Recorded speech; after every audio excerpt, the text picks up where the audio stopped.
911, do you need police, fire, ambulance? 911, hello?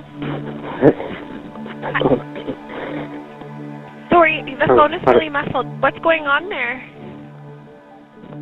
House invasion. My name's Detective Constantine Hatches. I'm an investigator here at York Regional Police, and I was the officer in charge of Project Glaceport. So Project Glazeport began in September of 2022 and involved a series of 6 violent home invasions. Yeah, these were very violent incidents that were taking place in the city of Markham. People were awoken to armed intruders in their residence demanding their personal belongings. I'm calling 911. Police, fire, or ambulance. There's someone breaking the door. Okay, we're gonna get help out there for you. What the investigative team did was we initiated a thorough video canvass and collected days worth of video. And then following that video canvass, it was an involved video review of all of the surveillance video where we learned that there was a pattern.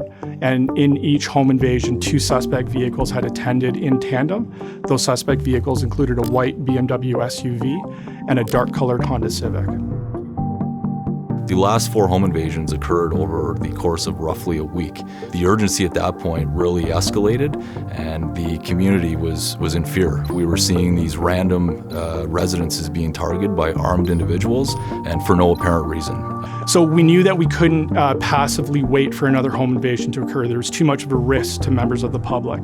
We knew that we had to launch a proactive investigative plan, and we had to create our own luck. And in doing that, we had to flood the area that was affected by these home invasions with as many police officers and resources that we had. The first step was to find that suspect vehicle and run surveillance on it. So Markham was divided into 3 quadrants. Each team was taking a quadrant.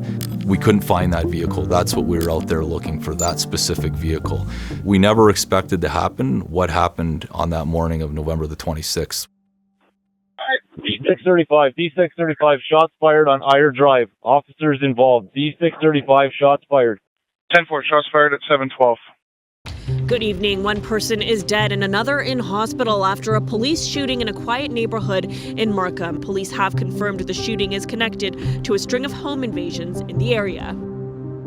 So during our surveillance, we hadn't even identified the suspects yet when 2 of our officers were ambushed by the suspects, where they approached officers in an unmarked vehicle and pointed a firearm at them. A shootout ensued, and one of the suspects was shot and killed.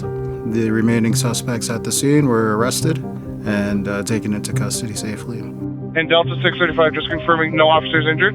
No injuries to officers. 10-4, we've got ambulance coming. All units to 26 Iyer Drive.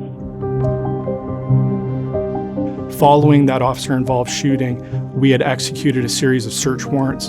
In those search warrants, we had recovered invaluable evidence of the motivation, the execution, the planning, and the evasion that the suspects had used to commit these offenses. That evidence included multiple firearms, a shotgun, rifles, bulletproof vests, a bulk seizure of cannabis and ketamine, and personal effects and property that were stolen from the victims of the home invasions.